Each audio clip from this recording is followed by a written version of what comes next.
Hey guys, it's a Monday. Get ready with me. If you're new, welcome. If you're returning, welcome back. Always good to see you guys. I'm going to be talking about the borderline personality disorder and depression in this video.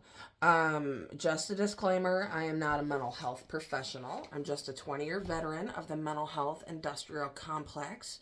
I was wrongly diagnosed with a borderline personality disorder back in 2010, and what followed was a lot of psychiatric stuff. And I'm here to talk about it. And I'm here to criticize their ideologies and practices and things like that. So, first of all, let's talk about depression. So there is no known cause for depression. You know, it said it's like environmental, um, genetic, things like that. Uh, I'm going to lean on genetic because, I mean, you inherit your family's organs. Why wouldn't you inherit their mental disorders as well? Um, so, but it's said that, see, when it comes to the borderline personality disorder, they kind of have an answer for everything.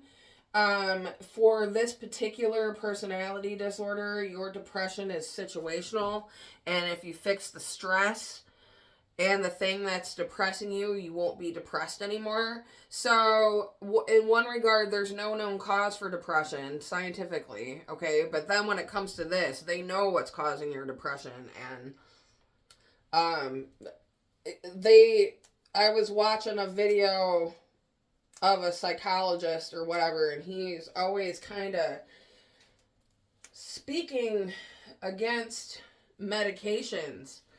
And the thing is that if you discourage someone with depression into not taking a medication and telling them to do this like bullshit therapy instead, like you're basically making them suffer every single day, every minute of the day. Like depression, I know, like for me, and historically speaking, like my depression is like debilitating.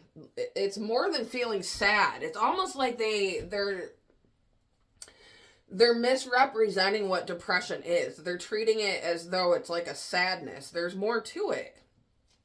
There's heavy legs, okay? Like your legs feel heavy and you're tired all the time. And for me, my depression always turns psychotic. So I get all that paranoid stuff, and then they've got a way to explain away the paranoia too. I don't know, man. I just think that it just makes me wonder how many people out there with psychotic disorders are being mistreated and blamed. I don't know. I talk about that all the time. So anyway, and then okay, so the problem with SSRIs for depression and BPD, it is said, this is not my saying, or it's just okay. It says that the depression will go away, but the BPD symptoms will stay, like the irritability. Okay, well, if you're taking an SSRI for depression and you're still feeling irritable and you are diagnosed with this BPD thing, I would get a second opinion and find out if you're in fact having some kind of psychotic symptom, because irritability is a psychotic symptom for a lot of people, including myself. Okay, and then I was watching a Dr. Daniel Fox video again, and he talked about how the treatment for borderline personality disorder can lessen depression symptoms. But to me, that's assuming that depression is just sadness. Depression is not cleaning your house. It's avoiding work. It's the inability, like one time I didn't brush my hair for like 3 months, you know? It was a rat's nest. Some people stop showering. I rarely do that. I'm usually pretty good about showering, but one reason I did stop showering before, way back in the day, was because every time I would get in there, that's where I would hear the voice telling me I was bad. So, and it's said that people with BPD often hear a voice telling them that they're bad. That's a psychotic symptom. They don't take it seriously. It's like, but the thing that pisses me off about it so much, I guess, is that psychotic symptoms are so treatable. It's literally a matter of popping a pill. It can make all that stuff go away. And I think that if I had been given antipsychotics back then, if they had given me Zyprexa, I would have been okay. And I would have called bullshit even more on this stuff. And I wouldn't have needed the system. Because I would have been fine.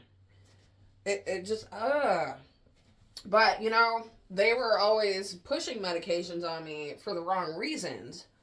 I went to a psychiatrist through KCMH, and he prescribed me a cocktail of pills that made me freaking hallucinate. And my therapist, you know, more than one did this. They'd want me on medications because I was crying in therapy. It's okay to cry in therapy. It's okay to be sad.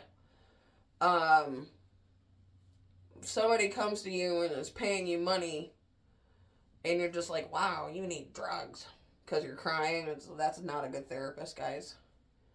And if you say no and they continue to bring it up over and over and over and over, get a new therapist. Because my therapist, the one I fired last year, she kept bugging me to go see a psychiatrist. And I told her I would do it on my own time when I was ready. And every single week she would hound me about it, and it was starting to piss me off. I said I can make my own decisions. So I guess if they treat you like you can't make decisions, find a new one. Yeah, I don't know. I'm just kind of like all over the place today. I don't know. So yeah, long story short, guys,